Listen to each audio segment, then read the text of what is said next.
Hello guys, good morning. Magandang umaga sa atin lahat. Tara, samahan nyo ako maglakad papunta doon sa gym kung saan ako nag-workout. At gusto ko lang palang i-share sa inyo yung mga naranasan ko doon bago ko gawin itong mga bagay na to. Way back 2017 na-diagnose ako ng spinal herniated disc syndrome kung saan nagkikiskisan yung mga buto ko kung bakit nahihirapan ako maglakad at magbuhat.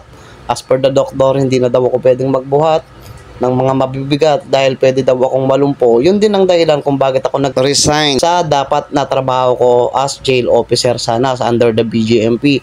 Then 2022 na diagnose naman ako ng cervical spondylosis, na diagnose din ako ng left ventricular hypertrophy kung saan namamaga yung aking puso sa may bandang kaliwang bahagi ng aking puso. At ngayon, isa na rin yun sa mga nakaapekto sa aking kanungkutan at labis na pag-iisip ko at kung bakit nagkaroon ako ng generalized anxiety disorder at nagpa-check up sa psychiatrist. Grabe yung pinagdaanan natin pero hindi tayo sumusuko. Lumalaban tayo dahil alam natin sa sarili natin na kasama natin ang Panginoon at siya'y patuloy na gumagabay sa atin. Kaya nandito ako. Wala akong karapatang sumuko at walang rason para sumuko sa buhay. Maraming salamat po sa inyong panonood. Paki-follow and share na rin po itong video na to. Maraming salamat po.